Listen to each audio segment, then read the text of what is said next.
Jadi di dalam masyarakat pasti ada yang namanya tingkatan-tingkatan sosial atau lapisan-lapisan sosial. Nah, mari kita lihat beberapa hal ya terkait dengan lapisan sosial ini. Jadi setiap masyarakat itu pasti mempunyai sesuatu yang dihargai. Nah, ini adalah nantinya yang akan menjadi bibit dari sistem lapisan masyarakat itu. Nah, sesuatu yang dihargai itu bisa saja uang. Nah, jadi orang-orang yang memiliki uang yang sangat banyak, ya, itu akan berbeda ya dengan orang yang memiliki uang yang sedikit ataupun yang tidak memiliki sama sekali. Nah, jadi uang itu menunjukkan status sosial seseorang, apakah dia berada pada lapisan atas, menengah, ataupun ke bawah, apakah dia orang yang kaya, makmur, ya, atau orang yang menengah, ya. Lalu ada orang-orang yang melarat, ya, kurang makmur, yang berada di dalam, bisa dikatakan di bawah garis kemiskinan. Nah, ini adalah contoh ya bahwa sesuatu yang dihargai itu adalah uang, dan orang kan bekerja adalah untuk mencari uang, ya. Nah, yang kedua, benda-benda yang bernilai ekonomis, ya, bisa misalnya mobil, tanah, handphone, emas, ya, dan lain sebagainya. Ini juga dihargai di dalam masyarakat. Lalu juga ada pengetahuan. Nah, pengetahuan ini juga memiliki tingkatan di dalam masyarakat. Ya. Secara akademis, tingkat pengetahuan seseorang tertinggi, ya, itu bergelar profesor, itu secara formal, ya. Nah, sementara orang-orang yang kurang berpengetahuan, tidak berpendidikan, ya, nah itu bisa dia berada di level bawah, ya. Enggak, ada juga masyarakat yang tidak kenal membaca tulis, ya, alias buta huruf.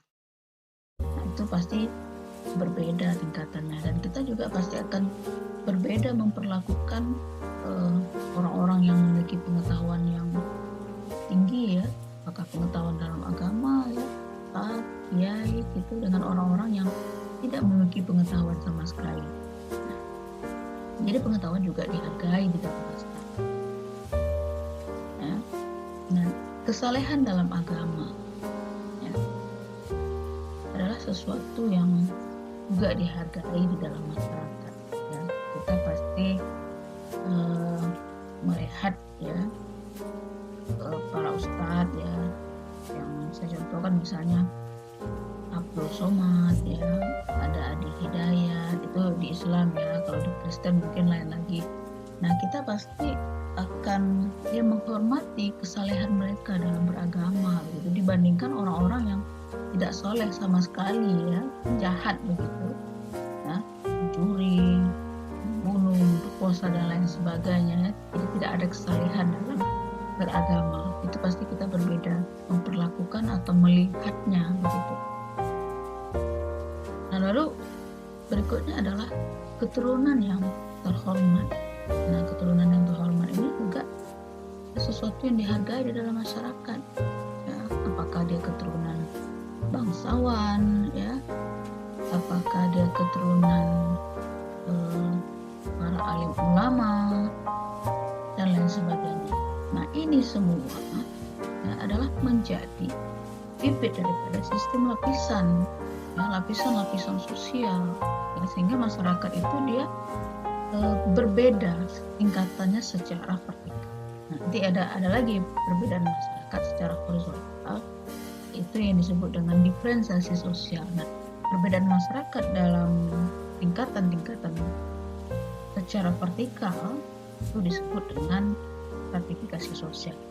Dan setiap masyarakat itu bisa saja berbeda ya, apa yang mereka hargai. Ya itu berbeda. Ya, misalnya dalam masyarakat pedalaman ya, masyarakat yang primitif sangat sederhana sekali, yang dihormati atau yang dihargai adalah barangkali kemampuan dalam berburu ya, dan uang begitu tidak dihargai di sana. Nah, jadi bisa saja berbeda ya apa yang dihargai dalam masyarakat, apa yang dianggap berharga ya, dan orang ingin mendapatkan sesuatu yang dihargai itu, sehingga dia menempati posisi kelas atas begitu ya. Nah, secara umum pengertian dari lapisan sosial ini adalah pembedaan atau pengelompokan para anggota masyarakat secara vertikal, ya, secara berjenjang, secara bertingkat, ya, dari tingkat yang paling atas, menengah maupun ke bawah. Nanti kita lihat ada gambaran ya bagaimana tingkatan-tingkatan itu. Nah, kita lihat lagi pendapat beberapa ahli ya dalam mendefinisikan lapisan sosial itu atau melihat lapisan sosial. Nah, ini Profesor Silas Marjan mengatakan bahwa lapisan sosial akan selalu ada selama dalam masyarakat terdapat sesuatu yang dihargai. Ya, jadi ketika sesuatu yang dihargai itu ada, ya, maka masyarakat akan terbagi ke dalam kelas-kelas, karena mendapatkan sesuatu yang dihargai ini kemampuan seseorang kan tidak sama, makanya berbedalah kelas-kelas itu berdasarkan apa yang dihargai ini tadi. Nah, selanjutnya menurut Robert M.Z.Lawang mengatakan bahwa lapisan sosial merupakan penggolongan orang-orang dalam suatu sistem sosial tertentu secara hierarki, ya, jadi secara tingkatan itu menurut dimensi kekuasaan. Yang kekuasaan ya orang-orang yang memiliki kekuasaan ya berbeda dengan orang-orang yang dikuasai. Ya, anggap saja misalnya seorang pemimpin itu kan memiliki kekuasaan, yang dipimpin ya, harus mengikuti ya, orang yang menguasainya. Ya, kekuasaan ini nanti bisa secara formal ya maupun secara informal gitu. Ya, kalau dalam sistem politik itu jelas ya. Nah, presiden itu kan memiliki kekuasaan, para menterinya juga begitu. Nah, berbeda dengan rakyat biasa begitu ya, yang tunduk kepada aturan-aturan yang dibuat oleh penguasa. Nah, selanjutnya adalah privilege. Privilege ini adalah hak-hak istimewa ya. Nah, jadi ketika seseorang itu memiliki hal-hal yang dihargai tadi, makanya nanti kita bisa melihat ya, ada orang yang ruangan-ruangan khusus gitu dibuat VVIP ya. Ada VIP, ada VVIP. Nah, seperti di dalam rumah sakit itu berbeda itu ya, dari kelas ekonomi ya, paskes kelas 1, paskes kelas 2, paskes kelas 3, itu hak-hak istimewanya berbeda ya, apa yang pelayanan ya yang dia dapat itu berbeda. Kenapa? Karena hak-hak istimewa itu juga berbeda. Nah, selanjutnya adalah prestise. Prestise ini adalah penghormatan ya begitu ya. Nah, misalnya tenaga pengajar ya itu memiliki prestise gitu. Jadi dihormati dari dalam masyarakat karena dia memiliki andil dalam mencerdaskan kehidupan masyarakat. Nah, seperti itu ya. Nah, ini menurut M.Z.Lawang.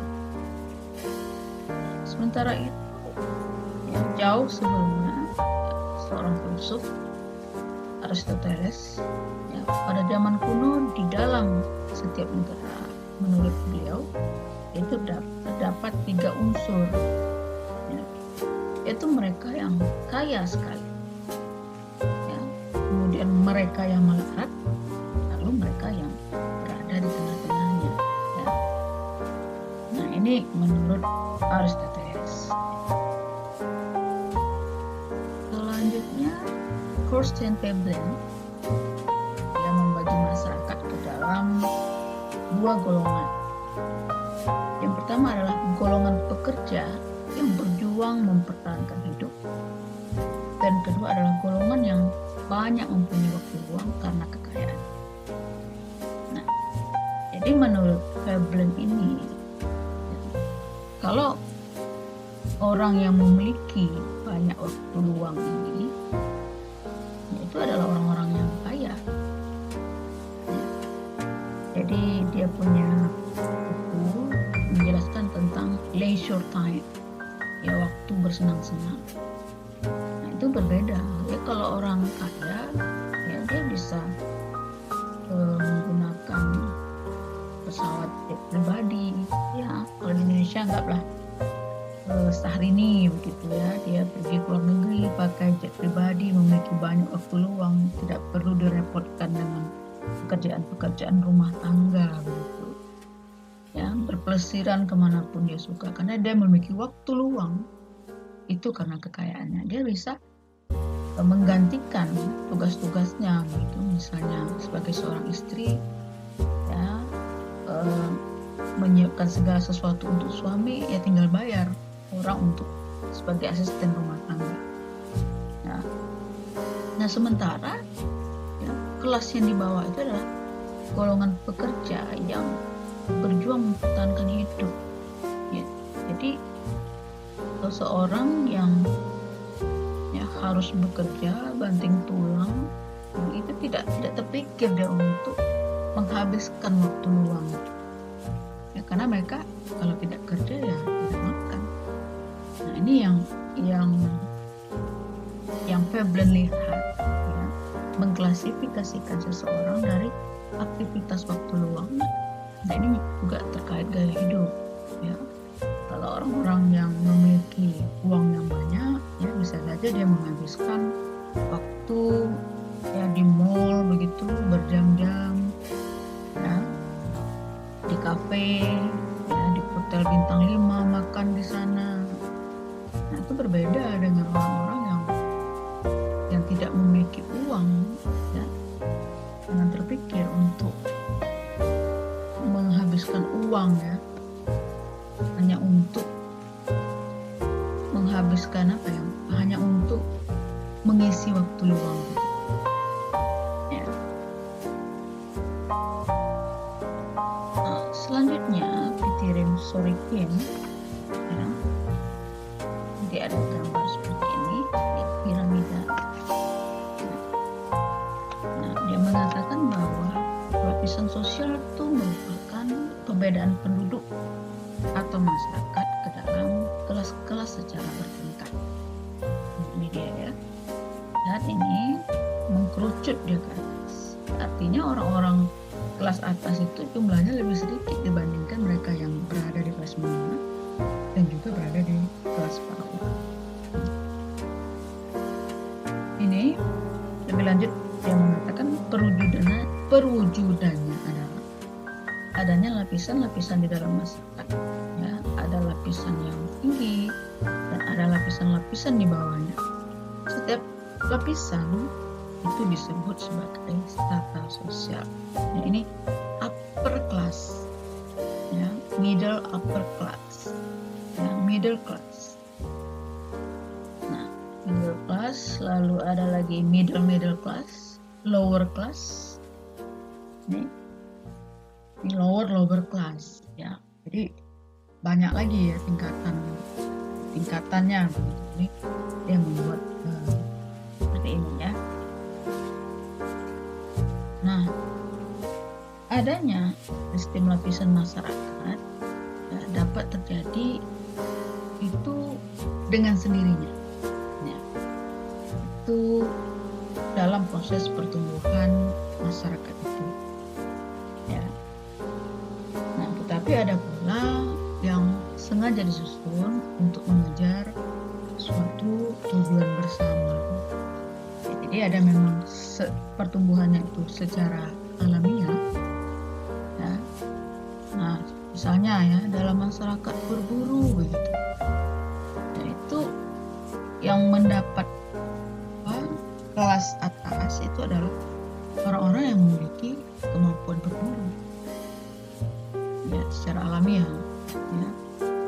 Atau yang mendapat perlakuan khusus adalah lebih tinggi derajat misalnya seorang pria dibandingkan wanita ya di dalam kelas-kelas tertentu, ya di dalam masyarakat tertentu. Nah, itu terjadi secara alamiah. Ya. Nah, lalu ada juga yang sengaja disusun untuk mengejar suatu tujuan bersama. Ya. Nah, misalnya pemerintah itu ada program memberikan bantuan. Nah, ini kan harus dikategorikan. Yang mana masyarakat yang mampu, mana masyarakat yang menengah, dan masyarakat yang kurang mampu. Nah, itu dilihat. Ya, ada indikator apa yang mereka miliki. Ya, ada masyarakat itu dari tingkatan prasejahtera, ya, sejahtera 1, sejahtera 2. Nah, itu ada kriteria-kriterianya lagi. Ya. Nah, secara dalam ini secara akademik gitu ya, profesor, lalu ada lektor kepala, lektor, lalu ada asisten ahli. Nah, itu kan sengaja ya dibentuk ya untuk mengejar suatu tujuan bersama. Nah, jadi ada tingkatan-tingkatannya.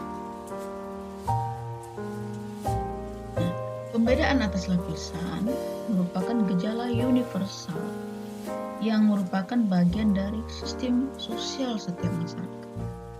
Jadi di dalam setiap masyarakat itu pasti ada pembedaan anggota masyarakat itu berdasarkan lapisan-lapisan. Ya, lapisan-lapisan itu terbentuk kenapa? Karena adanya sesuatu yang dihargai di dalam masyarakat. Ya, Marx misalnya. Yang Marx itu dia menginginkan masyarakat tanpa kelas. Itu hanyalah sebuah utopia. Ya. Tidak ada masyarakat yang tanpa kelas. Dia ingin masyarakat itu tanpa kelas. Nah itu ya. Jadi impossible ya. Karena sampai sekarang juga masyarakat itu terbagi ya ke dalam kelas-kelas tertentu. Ya, baik disadari maupun tidak. Nah, sistem lapisan ya, itu dapat dianalisis dalam arti sebagai berikut. Yang pertama adalah distribusi hak istimewa yang objektif, seperti misalnya ya penghasilan, kekayaan, keselamatan, dan kesehatan. Ya, jadi dapat kita melihat tingkatan-tingkatan masyarakat itu berdasarkan penghasilannya. Ya, beda penghasilan pegawai negeri golongan 4E dengan golongan 2A. Ya. Nah, juga misalnya dari kekayaan itu bisa indikatornya uang, ya berapa uang yang dia punya, berapa triliun. Kalau di Indonesia ini salah satu orang terkaya itu kan Abu Rizal Bakri. Ya, kalau yang muda-muda itu ya yang hasil per bulannya sampai miliaran itu yang muda itu seperti Atta Halilintar ya, seorang YouTuber. Lalu dari keselamatan ya. Nah, orang-orang yang memiliki kekayaan tertentu, nah itu biasanya memiliki orang-orang yang melindunginya ya, bodyguard, nah seperti itu ya. Lalu di bidang kesehatan ya, kesehatan itu misalnya di dalam eh, kalau kita di Indonesia kan ada program BPJS itu ya. Nah, itu kan ada fasilitasnya berbeda. Nah, Paskes 1, Paskes 2, Paskes 3 begitu. Itu berbeda apa yang dia dapat ya, layanan-layanannya, apa-apa yang bisa mereka akses. Nah, jadi hal ini semua ya, bagaimana pendistribusian ini kan tak sama deh. Pasti ada orang-orang yang memiliki hak-hak istimewa ini lebih banyak, baik dari penghasilan, kekayaan, keselamatan, kesehatan ya dibandingkan ya orang-orang yang tidak memiliki hak itu gitu. Itu akan terlihat di dalam masyarakat. Nah, lapisan sosial ini ya, atau sistem pertetanggaan itu diciptakan oleh masyarakat ya. Jadi memang diciptakan oleh masyarakat. Nah, ini juga sebagai motivasi begitu ya.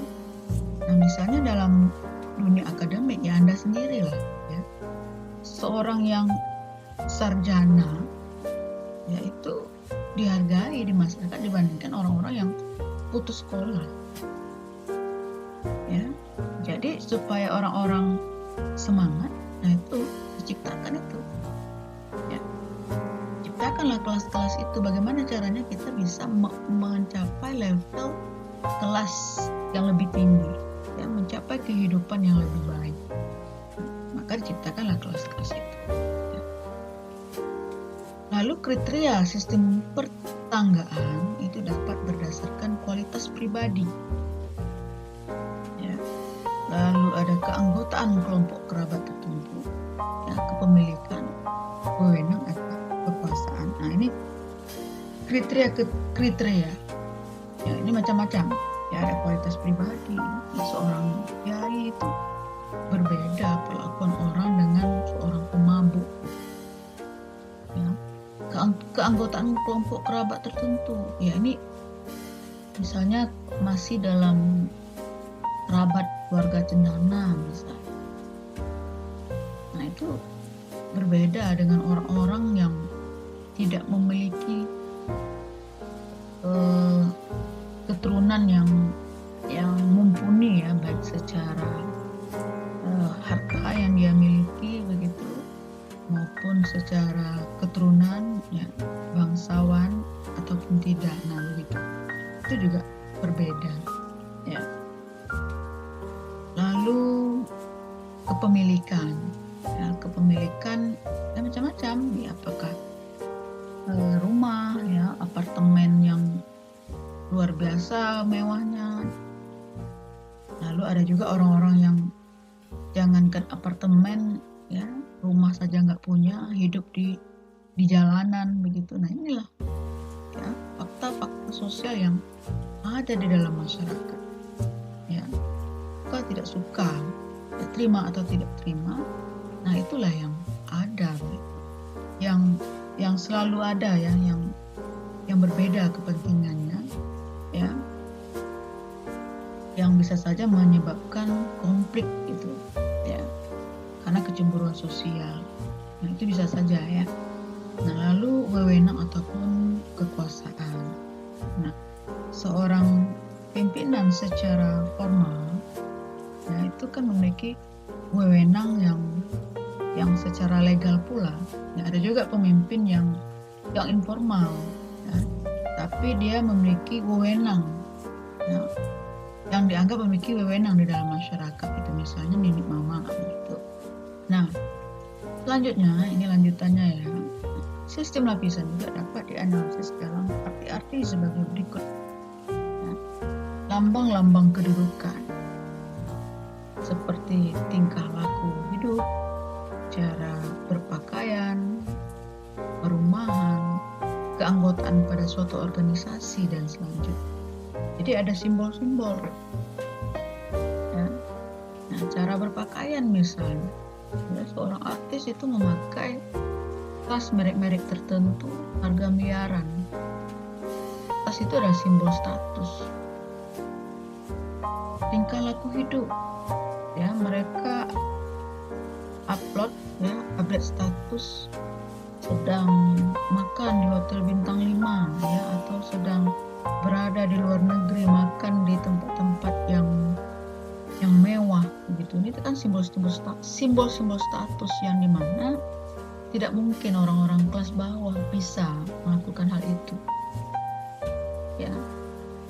Nah, perumahan ya, berbeda tuh perumahan yang mewah dengan perumahan yang sangat-sangat sederhana, yang satu kamar, sementara yang rumah yang mewah itu punya kolam renang di dalamnya ya.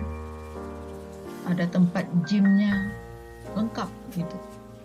Nah, ini status simbol ya, orang-orang yang tinggal di perumahan elit ya, berbeda dengan orang-orang yang tinggal di perumahan kumuh ya, berdempetan ya, sarana MCK-nya tidak memadai.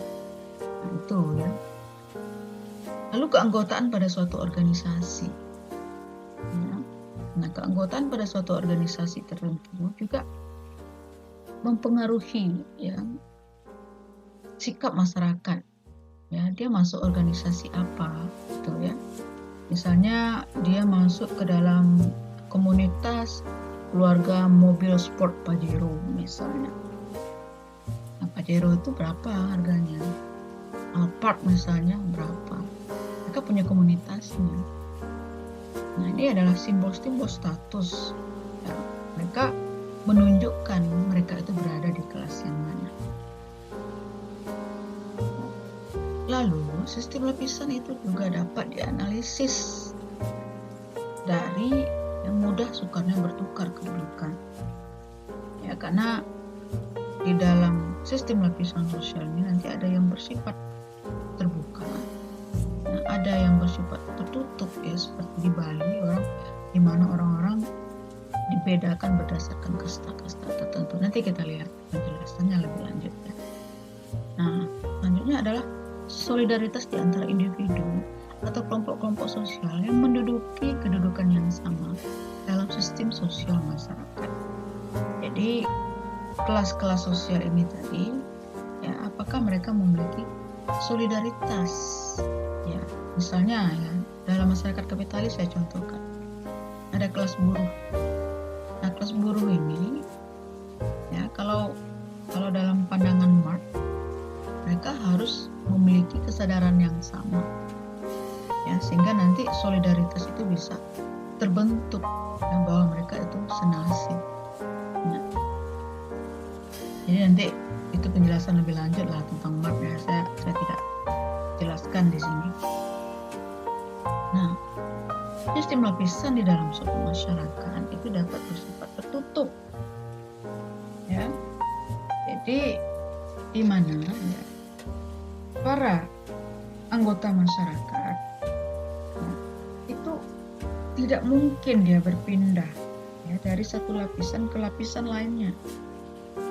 Nah, jadi semacam terbatas aksesnya gitu. Nah, di dalam sistem yang demikian ya, salah satunya jalan untuk menjadi anggota lapisan dalam masyarakat itu ya, adalah melalui kelahiran. Berarti ada pernikahan gitu.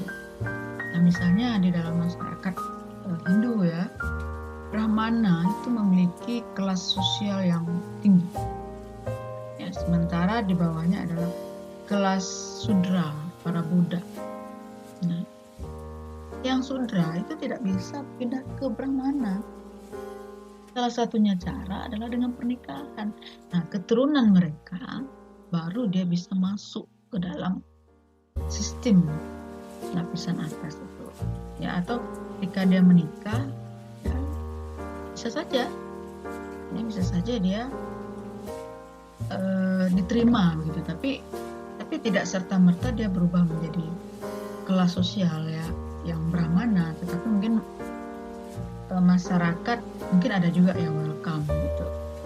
Nah, selanjutnya adalah terbuka ya, atau open social stratification, di mana setiap anggota masyarakat mempunyai kesempatan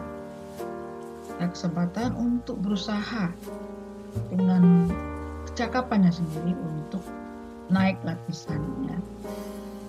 Nah, jadi ada achieve ya, ada prestasi begitu. Ya terbuka saja.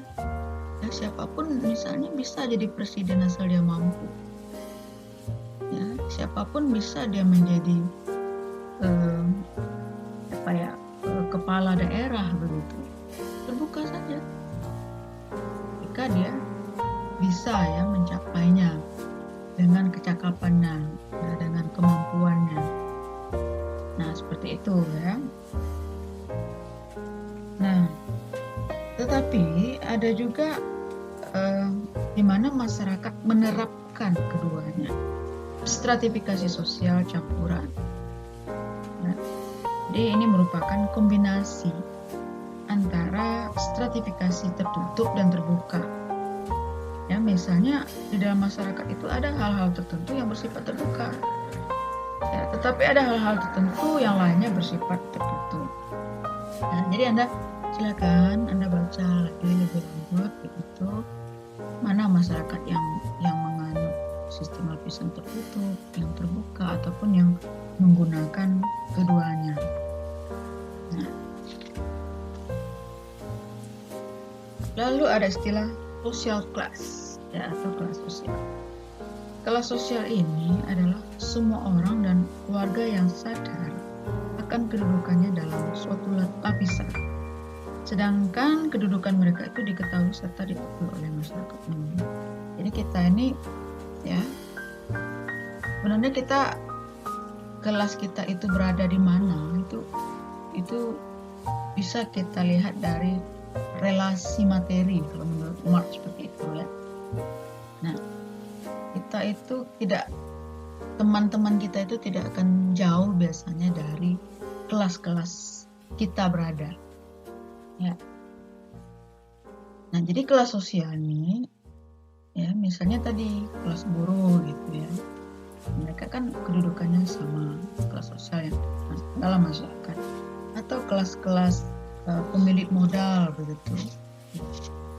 Nah, mereka itu biasanya sadar bahwa mereka memiliki kedudukan yang sama dan itu diakui oleh masyarakat umum. Jadi mereka dalam satu kategori gitu ya, kelas sosial. Kita lihat Joseph Schumpeter ya, mengatakan terbentuknya kelas dalam masyarakat karena diperlukan untuk menyesuaikan masyarakat dengan keperluan-keperluan nyata. Akan tetapi makna kelas dan gejala-gejala kemasyarakatan lainnya hanya dimengerti dengan benar apabila diketahui riwayat terjadinya. Nah, jadi kelas sosial itu memang diperlukan untuk menyesuaikan keperluan-keperluan masyarakat, ya,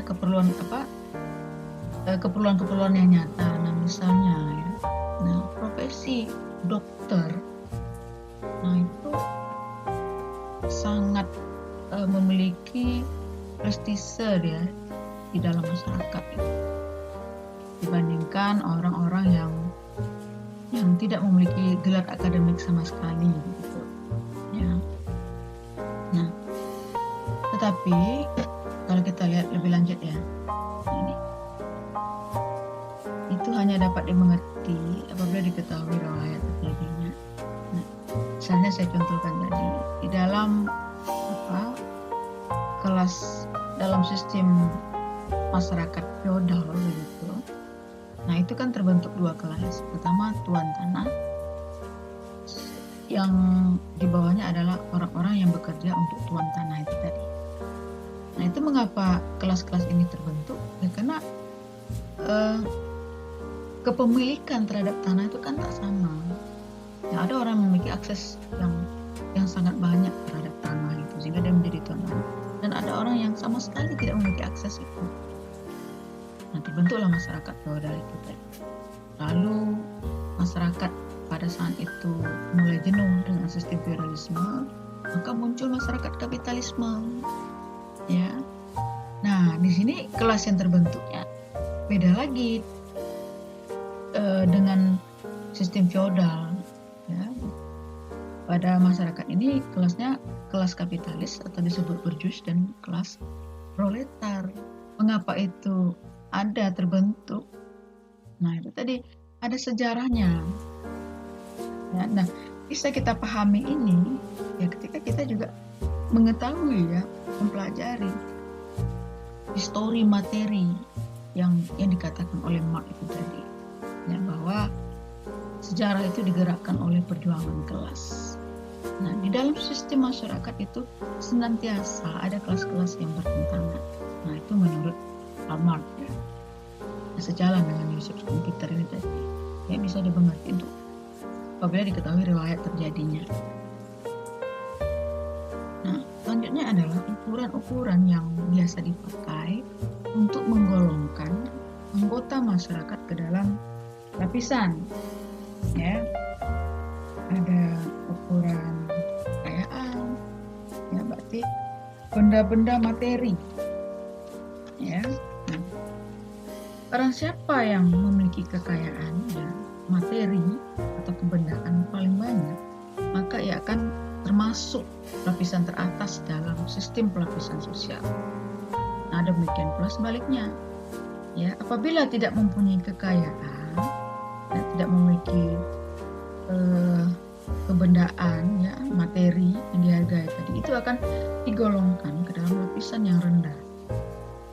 Nah, kekayaan itu dapat dilihat ya, pada bentuk tempat tinggal misalnya, ya benda-benda tersier yang dimiliki seperti mobil begitu, apartemen ataupun hotel dan lain sebagainya.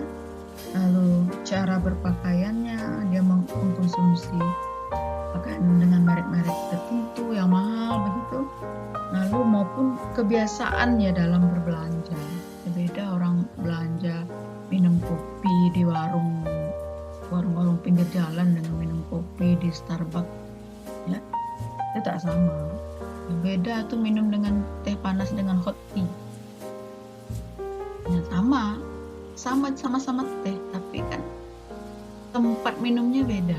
Nah, tempat itulah menunjukkan status seniornya. Ya. Nah, selanjutnya adalah kekuasaan. Ya. Nah, seseorang yang mempunyai kekuasaan atau wewenang paling besar itu akan menempati lapisan teratas dalam sistem pelapisan sosial dalam masyarakat. Ya. Nah, dalam masyarakat tertentu ya, jadi tak bisa disamakan. Nah, ukuran kekuasaan sering tidak lepas dari ukuran kekayaan. Jadi terkait ya antara kekayaan dengan kekuasaan ini. Ya. Sebab apa? Sebab orang-orang yang kaya dalam masyarakat itu biasanya dapat menguasai orang-orang lain yang tidak memiliki kekayaan. Ya. Nah, atau sebaliknya ya, kekuasaan dan wewenang itu juga bisa mendatangkan kekayaan. Ya. Anggota DPR itu dia memiliki kekuasaan. Ya. Dengan keanggotaannya itu dia bisa meraup kekayaan. Nah, dengan jabatan-jabatan yang dimiliki seseorang, maka dia bisa meraup kekayaan. Nah, selanjutnya adalah ukuran kehormatan. Nah, ukuran kehormatan itu dapat terlepas dari ukuran kekayaan atau kekuasaan. Jadi orang-orang yang dihormati itu kadang tidak harus dia memiliki kekayaan, ya, ataupun kekuasaan. Nah, misalnya orang-orang yang disegani atau dihormati itu akan menempati lapisan atas dari sistem pelapisan sosial masyarakat. Ya. Ukuran kehormatan ini sangat kental terasa itu pada masyarakat tradisional. Biasanya mereka akan sangat-sangat menghormati orang-orang yang memiliki banyak jasanya. Ya, banyak jasa kepada masyarakat. Atau menghormati para tetua, menghormati para nenek mama, ataupun menghormati orang-orang yang terkenal kesalehan atau perilakunya yang baik dan berbudi luhur. Tidak bisa terlepas ya dari ukuran kekuasaan ataupun kekayaan. Nah, selanjutnya adalah ukuran ilmu pengetahuan. Nah, seseorang yang paling menguasai ilmu pengetahuan itu akan menempati lapisan tinggi dalam sistem pelapisan sosial masyarakat tertentu. Ya. Nah, penguasaan ilmu pengetahuan ini ya biasanya terdapat dalam gelar-gelar akademik, ya, kesarjanaan, ya profesor misalnya, ya doktor. Nah, atau profesi yang disandang oleh seseorang, misalnya dokter, ya, insinyur, ya, dosen misalnya, ya, atau para profesional yang lainnya, pengacara dan lain sebagainya. Nah, ini adalah ukuran dari ilmu pengetahuan. Nah, mari kita lihat fungsi daripada stratifikasi sosial.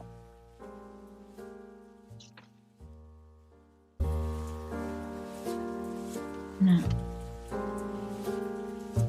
stratifikasi sosial ini ya, berfungsi sebagai distribusi hak-hak istimewa yang objektif. Ya, nah misalnya seorang profesor begitu jelas hak-hak istimewa yang dia dapat, atau seorang presiden ya jelas. Lalu menjadi sistem pertanggaan pada strata yang berhubungan dengan kewibawaan dan penghargaan. Ya, jadi menjadi sistem ya, sistem pertanggaan. Nah, seseorang yang yang memiliki yang dihargai itu tadi macam-macam ya, kewibawaan misalnya, seorang pemimpin karismatik begitu. Nah, itu juga bisa kita lihat membedakan begitu masyarakat berdasarkan kewibawaan seseorang ya, ataupun penghargaan yang didapat seseorang.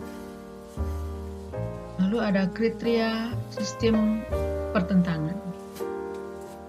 Dalam masyarakat itu kan ada kelas-kelas yang selalu bertentangan begitu, karena juga kepentingannya juga berbeda ya. Misalnya buruh dan majikan, seperti itu. Lalu penentu lambang-lambang atau simbol status atau kedudukan. Ya, jadi simbol status ya, misalnya dia memiliki mobil Alphard, itu kan simbol status, melihat posisi dia di dalam masyarakat seperti apa gitu. Ya, itu dilihat dari kemampuan yang dia miliki dalam untuk mengkonsumsi status simbol itu tadi. Lalu penentu tingkat mudah dan sukarnya bertukar kedudukan. Jadi ketika kita bicara stratifikasi sosial, nanti pasti erat juga kaitannya dengan mobilitas sosial. Bagaimana seseorang itu akses seseorang untuk pindah dari lapisan satu ke lapisan berikutnya. Nah, dan selanjutnya juga dia berfungsi sebagai alat solidaritas di antara individu-individu atau kelompok yang menduduki sistem sosial yang sama dalam masyarakat. Ini tadi sudah saya jelaskan. Nah, selanjutnya adalah unsur-unsur lapisan masyarakat. Hal yang mewujudkan unsur-unsur baku dalam teori sosiologi tentang sistem lapisan dalam masyarakat itu adalah dua ya. Unsur lapisan itu status, yang berikutnya adalah pra. Status and role, peranan dan kedudukan. Nah, status ya.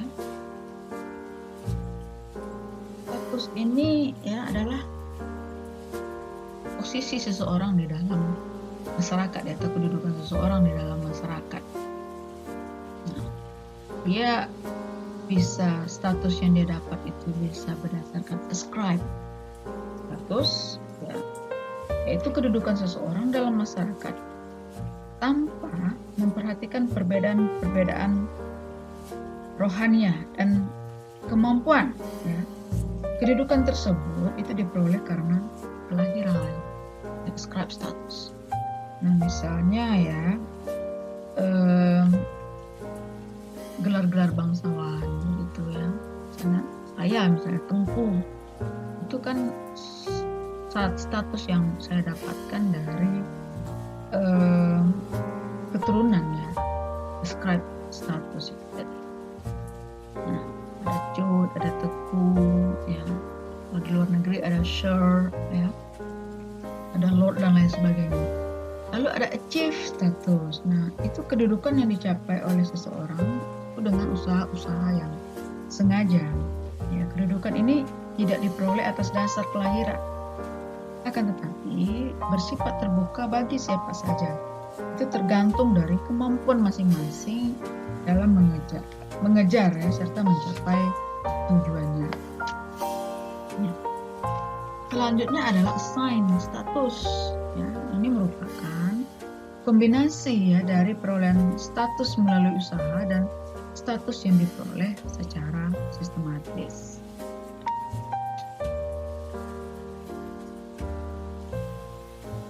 Selanjutnya adalah peran, ya, peranan atau role. Nah, ini merupakan aspek dinamis dari kedudukan. Ya. Apabila seseorang melaksanakan hak-hak dan kewajibannya itu sesuai dengan kedudukannya, maka dia menjalani suatu peranan. Jadi peran ini seperangkat harapan ya kepada seseorang itu berdasarkan status yang dimilikinya. Ya, perannya misalnya seorang dokter itu kan status, perannya apa? Ya, misalnya mengobati pasien misalnya. Nah, dosen itu status, perannya apa? Nah, misalnya dalam meningkatkan kecerdasan misalnya seperti itu ya. Nah, suatu peranan itu mencakup paling sedikit 3 hal. Yang pertama, ya, peranan adalah meliputi norma-norma yang dihubungkan dengan posisi atau tempat seseorang dalam masyarakat. Ya. Yang kedua, peranan adalah suatu konsep perihal apa yang dapat dilakukan oleh individu dalam masyarakat ya, sebagai sebuah organisasi. Yang ketiga, peranan juga dapat dikatakan sebagai perilaku individu yang penting bagi struktur sosial. Nah, jadi peranan ya, itu juga meliputi norma-norma. Jadi dalam peran itu dapat aturan-aturan ya, itu dihubungkan dengan posisi ya atau tempat seseorang. Saya contohkan, ada lembaga masyarakat peduli api. Nah, itu secara normatif perannya apa? Ya. Nah, mencegah terjadinya kebakaran misalnya, memadamkan api, melakukan penyuluhan dan lain sebagainya. Itu banyak contoh lain ya. Nah, jadi peranan adalah suatu konsep perihal apa yang dapat dilakukan oleh individu sebagai masyarakat, dalam masyarakat sebagai organisasi. Ya, ini hampir bersama ya penjelasannya nanti. Ada aturan-aturan, lalu dari aturan-aturan itu nanti terlihatlah apa yang dia dapat lakukan ya terkait di dalam sebuah organisasi. Ya, kalau dalam organisasi itu kan jelas ya ada ketua. Ya, kalau secara formal tuh jelas tuh, kalau misalnya dekan itu kan, dekan tuh status ya, perannya apa, lalu ada wakil dekan ya. Nah, jadi ada aturan-aturan yang mengatur itu, lalu ada struktur organisasinya, jelas ya apa saja peran-peran yang harus dilakukan secara normatif. Nah, peran itu dikatakan sebagai perilaku individu yang penting bagi struktur sosial. Jadi dalam struktur sosial itu kan terdapat status ya, terdapat posisi-posisi ya. Nah, di dalam posisi-posisi itu ya tentu ada saja peran-peran yang harus dimainkan ya dari setiap kedudukan-kedudukan yang ada. Jadi demikian yang dapat saya sampaikan tentang kajian kita mengenai stratifikasi sosial. Terima kasih. Thanks for watching. Semoga bermanfaat. Wassalamualaikum warahmatullahi wabarakatuh.